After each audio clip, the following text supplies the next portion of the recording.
Assalamualaikum warahmatullahi wabarakatuh. Halo Pekoners semuanya, kembali lagi di podcast Pendidikan Ekonomi. The more you know, the more you grow.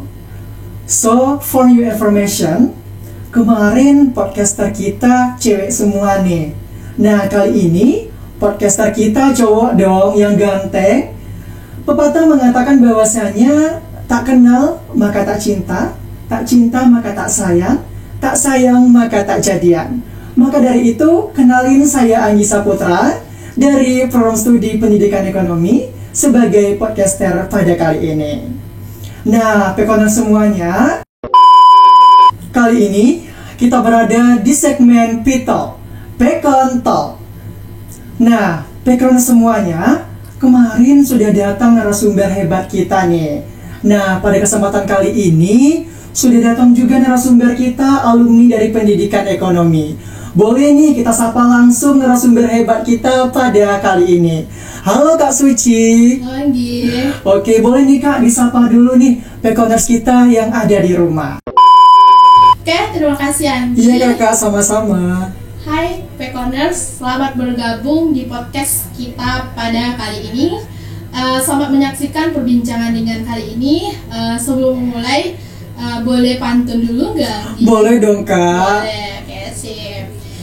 Di udara kita bersua, cerita dan wawasan jadi teman setia.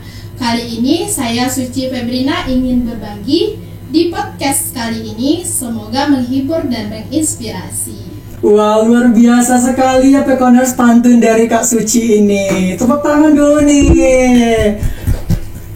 Kalau boleh Anggi tahu nih Kak, Anggi manggilnya dengan sebutan Kak Suci, Kak Uci atau Kak Cici nih Kak? Panggil Kak Uci aja. Oh, Kak Uci aja nih Kak.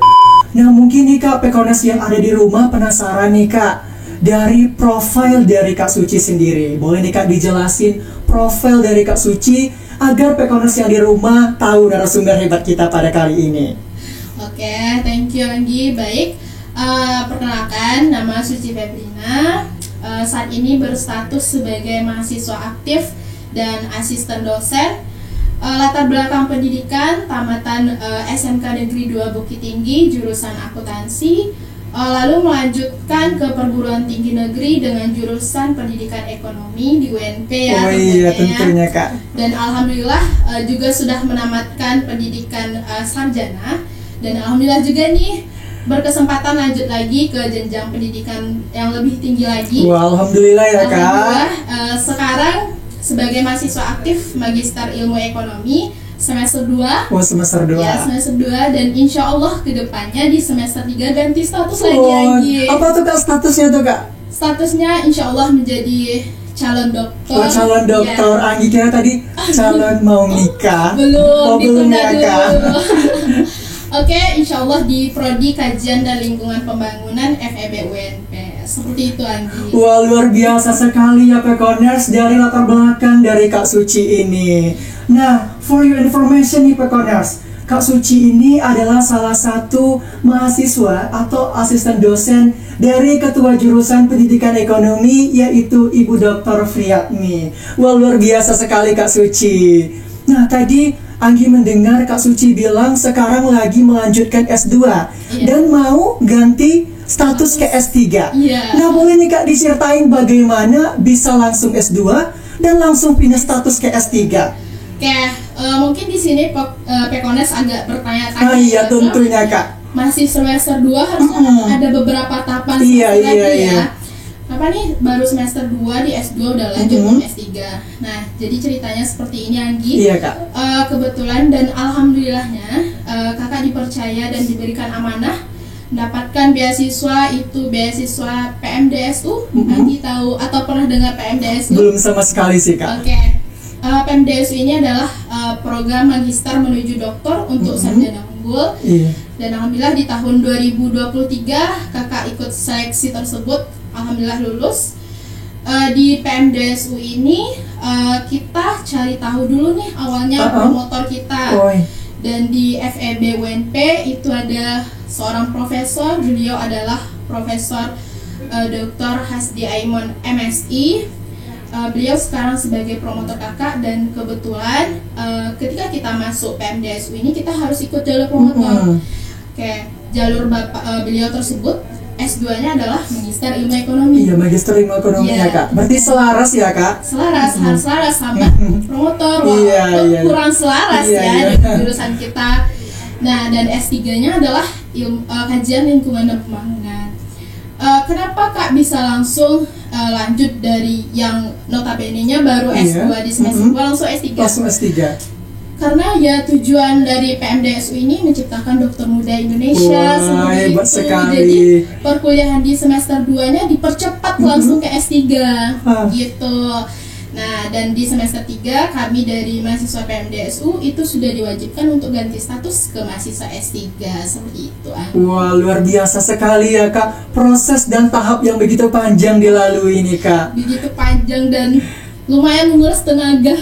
Ada nggak sih Kak kayak keluh kesah selama menjadi mahasiswa S2 dan juga nanti akan beralih menjadi dokter muda? Ada nggak sih Kak? Kalau keluh kesah tentunya pasti ada ya. Apalagi yang ibaratnya kakak di S1-nya itu adalah pendidikan ekonomi. Iya. Konsentrasinya pun akuntansi. Wah, akuntansi. Hitung-hitung ya Kak, dibit dengan kredit. Dan dihadapkan dengan S2 yang Magister Ilmu Ekonomi. Wah, itu sebuah tantangan yang luar biasa sih. Kayak yakin nggak nih bisa gitu, yakin nggak nih terlewati. Tapi ya kita sudah diberikan hal tersebut gitu, harus kita jalani. Dan ya dijalani dengan enjoy, semuanya pasti berlalu dan kita pasti akan sampai di tahap itu seperti itu kan. Nah, luar biasa sekali ya Kak prestasi dan juga kegiatan yang sudah Kakak ikutkan. Nah, boleh nih Kak Anggi mau tahu apa sih Kak alasan Kakak untuk melanjutkan ke program studi S2 Kak? Oke. Kalau berbicara untuk alasan ya, tentunya itu untuk menuntut ilmu. Iya, tentunya Kak, yang menambah gelar. Biar nama di belakang tuh lebih panjang, Kak. Gitu kan ya. Nah, oke, jadi sebelum Kakak tamat dari S1 itu kan sudah mendapat tawaran sebagai asisten dosen gitu. Setelah tamat S1 nggak ada nih, dulu sekali itu ada kepikiran buat lanjut S2. Akan tetapi karena ada sebuah kejadian yang membuat kakak hancur gitu. Apa tuh Kak kejadiannya Kak? Di tahun 2020 kakak kehilangan orang yang kakak paling sayang. First love. Ikut prihatin tuh Kak. Pertama ya kehilangan ayah sendiri gitu kan ya. Nah, jadi sejak saat itulah menutup atau menimbun dalam-dalam nih keinginan untuk lanjut pendidikan. Mikirnya ya udahlah tamat dulu S1 baru lanjut kalau udah kerja gitu kan. Nah, jadi ketika memutuskan lanjut lagi, bertemulah ketika ibarat itu gini, ketika Allah mengambil seseorang yang kita sayang, ternyata Allah juga menghadirkan orang-orang lain atau ibaratnya mati satu tumbuh seribu. Orang baik yang mampu menginspirasi, memotivasi kita untuk hal tersebut gitu. Jadi kakak dari keterpurukan itu dengan hadirnya beliau bilang kakak, kamu pasti bisa kok. Nah, jadi ditawarilah, cobalah, Suci pasti bisa. Kenapa nggak lanjut S2? Kenapa nggak lanjut S2? Nanti ada beasiswa segala macam gitu kata beliau kan. Terus ditawarilah, dikasih tahulah tentang beasiswa PMDSU ini. Siapa tuh Kak yang ngasih tawaran itu Kak? Beliau adalah ketua prodi kita. Luar biasa. Ibu itu sangat luar biasa untuk menginspirasi dan memotivasi kakak sampai bisa di titik seperti ini gitu. Jadi beliau meyakinkan nih sama proses PMDSU. Kakak ada jatuh bangunnya juga nih, kayak nggak percaya diri gitu. Yang daftar ribuan, yang diterima itu hanya 300 dari 22 perguruan tinggi negeri yang terdaftar di PMDSU. Jadi selang waktu ketika daftar PMDSU ini kakak nggak pede gitu kan. Pasti dong Kak, tentu ada rasa kayak insecure gitu Kak. Karena kan yang S1-nya pendidikan ekonomi. Konsentrasi akuntansi. Lanjut lagi ke S2 ngikuti jalur promotor ilmu ekonomi dan kajian lingkungan pembangunan. Jadi di situ kayak berpikir, wah belajar lagi dong tentang ilmu ekonomi. Karena nggak selaras gitu Kak. Nggak selaras gitu kan. Itu kakak ngeluh, tentu lah ya manusianya ada ngeluhnya kan. Nah di situ kakak, kayaknya nggak sanggup deh gitu kan, nanti kalau seandainya lulus gimana ini kuliahnya Iya, Kak. gitu. Tapi beliau tetap yakin Kasih kan? support kan, kasih Kak? support. Suci pasti bisa kok, semuanya pasti bisa aku lalui gitu. Dan alhamdulillah sampai saat ini masih berdiri dengan kokoh mengikuti Wah, perkuliahan. biasa sekali ya Kak, dari dukungan orang yang di belakang kakak dia Iya. jadi semangat seperti ini Kak. Selain dukungan orang tua pastinya ya, doa dan dukungan orang tua, beliau adalah salah satu yang menjadi inspirasi kakak sejauh ini gitu, yang jadi role model kakak mengikuti perkuliahan saat ini gitu. Wah, luar biasa sekali ya Kak. Anggi jadi termotivasi nih Kak dengan semangat yang kakak berikan. Nah, tadi kakak sudah menceritakan panjang lebar dari perkuliahan kakak. Nah, bagaimana nih Kak, kakak memanage waktu? Karena bagi Anggi sendiri Kak, memanage waktu itu adalah tantangan bagi diri Anggi sendiri ketika melaksanakan perkuliahan dengan kegiatan di luar perkuliahan Kak. Boleh nih Kak dijelasin di Pekoners yang ada di rumah Kak? Oke, baik. Terkait manajemen waktu itu balik lagi ke diri sendiri ya. Karena Iya. kita nggak bisa kayak saya punya idola nih yang harus kita ikutin manajemen waktunya, nggak Iya. bisa. Itu balik lagi ke diri kita sendiri. Kalau kakak sendiri, pertama di satu sisi yang dari S1-nya alhamdulillah di semester 7-nya sudah dipercaya sebagai asisten dosen. Wah. Tentunya kayak ibaratnya antara bagi kuliah studi Iya. dengan asisten gitu. Di samping juga ada beberapa organisasi yang diikuti gitu kan. Cara kakak tahu sendiri yaitu yang pertama tentunya bikin list yang akan kita lakukan setiap minggunya. Iya. Dan setelah itu tetapkan prioritas yang menjadi tujuan utama kita dalam melakukan hal tersebut gitu.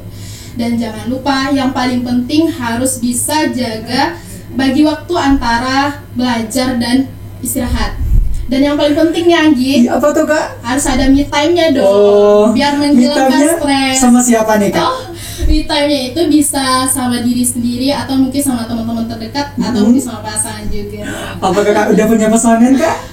Untuk saat ini sudah. Wow, alhamdulillah ya Kak. Rencananya tadi aku mau mepetnya nih. Nah, tadi Kakak sudah menceritakan tentang pengalaman dan juga memanage waktu dengan baik nih Kak. Iya. Nah, kalau boleh tahu apa aja nih Kak kegiatan Kakak selama menjadi mahasiswa pada S1 dan juga sampai sekarang ini untuk menuju dokter Kak? Oke, berarti kegiatannya selama after S1 dan sampai saat sekarang Iya. ya. Oke, di S1 sendiri di kakak BP 2018 ya. Oh, iya, Anggi Kak. BP berapa? Anggi DP 2021 Kak. 2021. Masih jauh jaraknya Kak. Oke kakak, tahun masuk 2018. Di tahun 2018 itu di tahun awal semester 1-2 itu belum ada aktivitas nih, karena kan ya maba ya. Iya, maba. Pikirannya masih kupu-kupu, kuliah pulang seperti Kak. Anggi. Nah, alhamdulillah di semester 3 itu keinginan nih masuk organisasi gitu. Setelah pilah dan memilih organisasi mana yang pas, kakak menjatuhkan pilihan ke satu organisasi. Apa tuh Kak Kira-kira organisasinya? kita tahu nggak? Dia organisasinya benefitnya menurut kakak itu luar biasa bagi pribadi kita sendiri. HMD Kak? Enggak, kebetulan enggak. Apa tuh Kak? Kayak kak spill ya. Iya, boleh Kayak spill dong Kak. organisasi yang kakak ikuti itu adalah GIB, FEB. Oh iya, GIB. Iya. Banyak juga sih Kak mahasiswa dan mahasiswi dari FEB ini mengikuti GIB itu sendiri Kak. Iya. Karena kakak mikirnya, wah keren ya kalau mahasiswa udah punya saham. Iya. Awalnya mikirnya Benefitnya gitu juga kan. banyak ya Kak. Iya, benefitnya juga banyak. Di samping kita punya pengalaman di dunia organisasi, Iya. tapi juga punya keuntungan pribadi. Iya, apa tuh Kak keuntungannya Kak? Jadi tuh setelah kakak masuk nih dari GIB, kita kan belajar tuh Iya. di sana diajarin gimana sih jadi investor yang baik itu gimana gitu. Kayak cara kita istilahnya trading, kalau trading itu kan. Tahu Kak. Nah, cara trading, cara berinvestasi yang baik dan benar itu seperti apa. Nah, jadi alhamdulillahnya setelah kakak bergabung ke sana dengan dukungan orang-orang terdekat juga, alhamdulillah juga dengan dukungan orang tua yang awal-awalnya orang tua support keuangan gitu, Iya. terjun langsung Iya, Kak. investasi gitu. Kalau udah bicara uang pasti sigap nih Kak. Iya, pasti sigap. Ini orang tua langsung turun langsung loh gitu Iya. kan. Jadi dengan cara memberikan kepercayaan kepada orang tua, saya mau ikut ini, saya ingin berinvestasi di sini karena ini benefitnya ini itu dan sebagai macamnya. Hasil didukung sama orang tua dan alhamdulillah itu di tahun periode 1 dan 2 lumayan keuntungannya Anggi. Nah, dan sedikit cerita dan pengalaman masuk di semester 3 menjadi anggota GIBE itu sebagai staf biasa atau anggota biasa di bagian trading dan investasi. Lanjut periode selanjutnya alhamdulillah diberikan kepercayaan mengemban amanah sebagai DPH di bagian bendahara. Lanjut periode selanjutnya masih diberi kepercayaan di DPH juga. Wah, banyak sekali ya Kak, lama masa jabatannya ya Kak? Iya, alhamdulillah separuh dari S1 itu di organisasi gitu. Wah. Di organisasi dan menuntut ilmu tentunya gitu kan ya. Di periode selanjutnya masih DPH juga, iya masih bendahara juga gitu. Bendahara juga ya Kak? Di periode selanjutnya masih diberi tawaran nih. Apa tuh Kak? Masih diberi tawaran Kak Uci, tetap aja nih di bendahara kata mereka kan. Kan nolak. Ya nolak dong, kita udah di semester akhir mau fokus skripsi kan. Di semester akhir berhenti jadi kepengurusan di GIBE itu. Kalau setelah jadi mengurus itu kita jadi dewan komisaris gitu. Dan di tahun lalu sampai sekarang kakak sudah menjadi alumni di GIBE FEB UNP gitu. Oke Kak, tadi Kakak sudah menceritakan tentang perjalanan Kakak mengikuti organisasi yaitu GIBE Kak. Nah, selain GIBE, apa aja organisasi yang Kakak ikut di Universitas Negeri Padang tentunya Kak? Oke, untuk organisasi ya sejauh ini selama menjadi sarjana masih tetap GIBE. Oh, berarti tetap satu aja Kak? Setia Setia. orangnya asik. Apa tuh Kak alasannya Kak nggak mau ke organisasi lain gitu Kak? Oke, bukan karena nggak mau ke organisasi lain ya, tapi ketika kita sudah bergabung di GIBE, itu syarat pendaftaran awalnya dulu pas zaman kakak ya, tidak boleh ikut organisasi lain selain GIBE.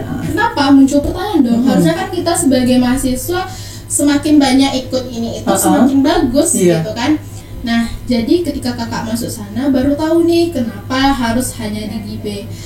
Jadi gini Anggi, GIBE itu hubungannya dengan pihak eksternal, dengan pihak luar.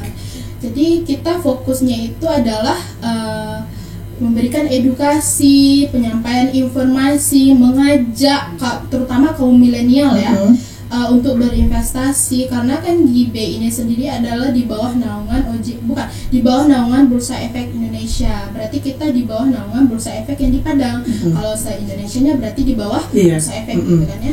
Nah, jadi ketika kakak sudah join di GIBE ini, baru berasa nih, oh ternyata ini ya alasan GIBE untuk tidak memperbolehkan yang ikut ke organisasi lain.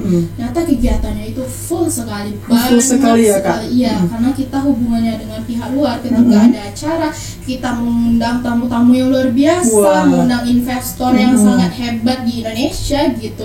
Jadi ya ibaratnya emang harus fokus. GIBE itu yang kakak rasakan sebagai kayak office, sebagai kantor gitu. Jadi kita di sana tuh udah kayak orang kantoran gitu. Pagi-pagi buka ini, pagi-pagi menyapa sahabat-sahabat tentang rekomendasi investasi hari ini, rekomendasi saham seperti itu. Wah, tadi kakak menyampaikan kalau GIBE itu memberikan sedikit edukasi nih Kak. Edukasinya tuh Kak lingkupnya di bagian mana saja tuh Kak lingkupnya? Oke, jadi fokus utama dari GIBE FEB UNP ini adalah perluasan informasi tentang pasar modal. Seperti yang kita ketahui ya belakangan ini banyak sekali penipuan tentang bidang keuangan gitu. Betul tuh Kak. Jadi kita atau kami sebagai GIBE yang ada di UNP ini memberikan wawasan terutama kepada mahasiswa dulu tentunya.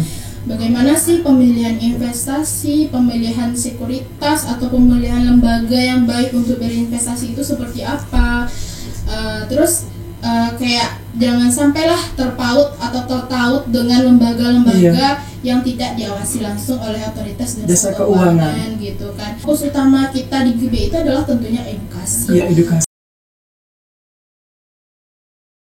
Karena mikirnya itu gini Anggi, kalau seseorang tuh sudah mendapatkan ilmu nih tentang misalnya Pak edukasi nih tentang pasar modal itu apa, keunggulan di pasar modal itu apa saja, manfaat pasar modal itu apa aja kan Kak. Apalagi kalau udah di spill nih keuntungannya bagaimana, benefitnya bagaimana, kira-kira Anggi tertarik nggak? Tertarik Kak kalau ada benefitnya sih. Nah iya, maka dari itu fokus utamanya adalah edukasi. Setelah edukasi baru kita memperluas orang untuk berinvestasi. Itu ya Kak alasan yang mendasar tentang GIBE itu sendiri Kak. Nah, Selanjutnya Kak Anggi pengen nanya nih Kak. Tadi Kakak sudah menceritakan tentang pengalaman Kakak tentang menjadi mahasiswa, ikut organisasi. Selanjutnya bagaimana cara Kakak untuk berkiprah Kak untuk mendapatkan prestasi di Universitas Negeri Padang maupun di luar Universitas Negeri Padang Kak? Oke, baik. Berbicara tentang prestasi itu sendiri ya. Kalau prestasi mungkin Kakak salah satu mahasiswa di S1 yang mungkin prestasinya agak terlalu lah gitu. Terlalu apa nih Kak? Terlalu banyak atau terlalu sedikit? Prestasi lah gitu ya. Karena ibaratnya tuh gini, kalau untuk mengikuti ajang perlombaan tingkat nasional maupun di dalam daerah itu sudah pernah, tapi tuh ya nggak masuk top 3-nya gitu. Nggak apa-apa sih Kak, yang penting sudah mencoba sudah gitu, mencoba. Tapi kan bagi kebanyakan orang prestasi itu adalah yang ketika kita mendapatkan sebuah kayak top 3, juara 1, juara 3 gitu kan, juara 1, juara 2, juara 3 gitu kan. Nah tapi Kakak belum sampai ke tahap sana. Tapi alhamdulillahnya Kakak mengikuti beberapa lomba. Yang pertama itu di tahun 2020 lomba LKTI, lomba karya tulis ilmiah tingkat nasional, yang diadakan langsung oleh salah satu universitas terkemuka juga lah di Indonesia. Itu pesertanya dari seluruh Indonesia. Itu lombanya berkaitan dengan research di pasar modal. Alhamdulillahnya kami masuk top 10, tapi sayangnya tidak masuk top 3. Dan yang selanjutnya itu Kakak juga pernah ikut trading virtual, kompetisi virtual ya. Ya virtual, jadi online acaranya. Online.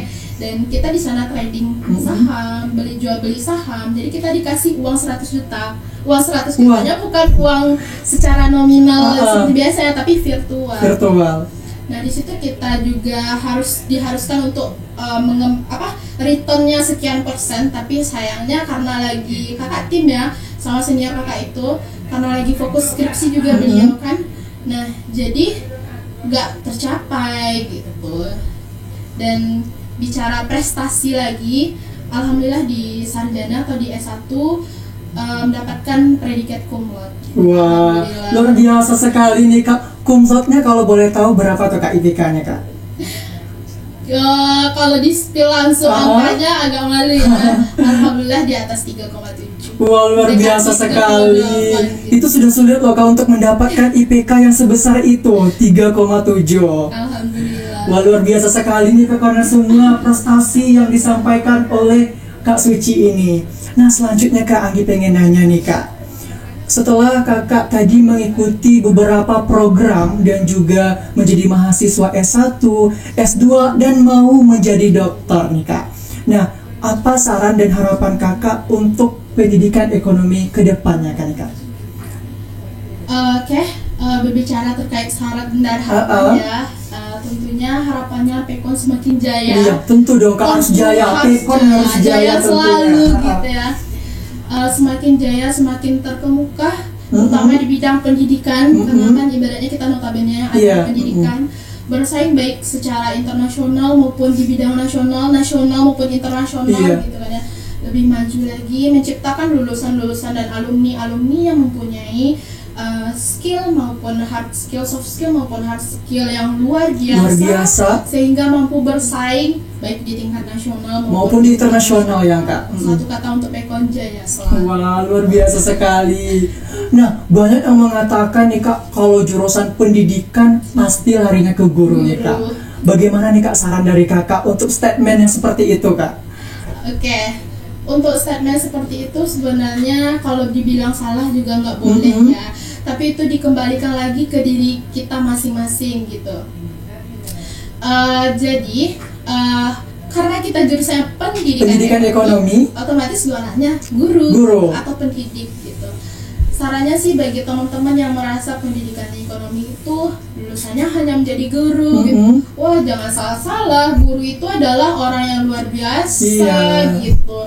Ya ibaratnya ilmu yang dia berikan, pengalaman-pengalaman, cerita-cerita dan wawasan yang dia berikan kepada siswanya itu dapat menginspirasi seseorang, dan itu menjadi pahala yang selalu mengalir ya Kak. Walaupun nanti kita sudah meninggal sebagai seorang guru, pahala tersebut tidak masuk kan. Nah, di sisi lain, pendidikan ekonomi tidak menutup kemungkinan untuk berkarya di bidang non-pendidikan, seperti di instansi pemerintahan, bekerja di perusahaan swasta, dan sebagainya. Karena kan di Pekon itu ada beberapa keahlian ya, ada akuntansi, ada tata niaga Kak, ada ekonomi koperasi dan perkantoran. Ya, jadi tidak menutup kemungkinan untuk berkarya selain dari jadi guru. Nah Kak, tadi kita sudah berbincang cukup panjang dan cukup lebar Kak. Selanjutnya boleh dong Kak kita main games? Tentunya boleh. Oke Kak, untuk gamenya ini peraturannya Kak, kakak nanti cuma cukup jawab yes atau no Kak. Nanti Anggi kasih pertanyaan, kakak cukup jawab yes atau no. Oke, sudah paham Kak? Oke, sip. Kita langsung saja nih Kak, untuk pertanyaan yang pertama. Kutu buku, yes atau no Kak? Yes. Apa nih Kak alasannya? Biar Pekoners yang di rumah, apa alasan kakak untuk kutu buku? Untuk semangat belajar. Wah, selain itu Kak? Untuk mencapai prestasi. Selain itu? Untuk meningkatkan hasil belajar. Wah, untuk meningkatkan hasil belajar sih, untuk jawabannya lebih tepat Kak. Iya. Untuk pertanyaan yang kedua Kak, bubur diaduk, yes atau no? Yes. Apa nih Kak alasannya? Kalau Anggi sendiri, kalau yang tidak suka bubur gimana Kak? Mencampur berbagai rasa dalam satu suap. Wah, luar biasa ya Kak. Itu kata-kata motivasi atau kata yang cantik gitu. Untuk yang pertanyaan yang ketiga Kak, fashionable, yes. Kayak sehati sejiwa dan senaga ya Kak. Yes, yes dong. Yes, tentu dong Kak. Fashionable, gaya itu adalah nomor satu bagi kita Kak. Orang lihat kita dari fashionable gitu. Kalau nggak fashionable, mungkin nggak tertarik orang lihat kita. Nah, iya. Untuk pertanyaan yang keempat Kak, investasi, yes atau no? Yes. Apa alasannya Kak? Profit. Selain profit, benefit ya Kak? Benefit pastinya. Untuk pertanyaan yang terakhir nih Kak. Terakhir nih ya? Iya, terakhir. Hangout, yes atau no? Yes, menghilangkan stres. Iya, betul sekali. Menghilangkan stres. Dan bisa juga dengan cara me time ya Kak? Me time. Wah, asik sekali ya Kak gamesnya tadi. Kayak ada kata-kata yang serentak kita jawab gitu Kak. Punya chemistry. Iya, punya chemistry. Boleh nih Kak spill nanti IG-nya Kak. Oke, sip. Nomor WA-nya juga boleh sih Kak. Boleh, semoga tidak ada yang cemburu ya. Semoga aja tidak Kak. Oke Kak, untuk terakhir nih Kak, kita sudah sampai di penghujung podcast kita Kak. Boleh nih Kak untuk kasih closing statement untuk Pekoners yang ada di rumah Kak. Oke, baik. Nggak terasa ya kita udah di penghujung acara. Sebagai akhir dari pembicaraan kita Pitok pada hari ini, terima kasih yang sebesar-besarnya kepada tim yang telah memberikan kesempatan untuk bergabung di studio podcast yang luar biasa ini gitu kan ya. Semoga kita terus tetap memiliki wawasan, menjadi inspirasi, terinspirasi di episode manapun itu gitu kan ya. Ingat, setiap langkah kecil yang kita ambil itu akan berdampak atau memiliki potensi yang cukup besar dalam mengarungi kehidupan. Teruslah maju, teruslah tumbuh, teruslah menjadi pribadi yang ibarat kata orang ilmu padi, ilmu padi. Kan ya. Dan tetap semangat dalam menjalani setiap aktivitas. Ingat, setiap tantangan itu ada pelangi yang luar biasa di ujungnya. Satu kalimat indah dan bermakna yang saya kutip dari Profesor Dr. Insinyur Muhammad Nuh, jangan matikan cahaya orang lain, tapi perbesarlah cahaya kita sendiri. Wah, tidak terasa nih Kak, podcast kita udah di penghujung acara aja Kak. Nah, buat Pekoners yang ada di rumah yang penasaran untuk melihat keseruan-keseruan kami, bisa cek di YouTube dan juga Spotify Pekon Podcast. Dan untuk di IG, Pekoners semua bisa cek di labor_pekobs. Boleh nih Kak, sebelum menutup podcast kita kali ini, kita tagline dulu Kak. Boleh. Nanti kalau Anggi bilang podcast pendidikan ekonomi, kakak jawab the more you know, the more you grow. Oke Kak? Oke. Kita mulai ya Kak. 1, 2, 3. Podcast pendidikan ekonomi, the more you know, the more you grow. Saya Anggi Saputra pamit undur diri. Saya Suci Peprina pamit undur diri. Dan sampai jumpa di podcast selanjutnya. Wassalamualaikum warahmatullahi wabarakatuh. Dadah.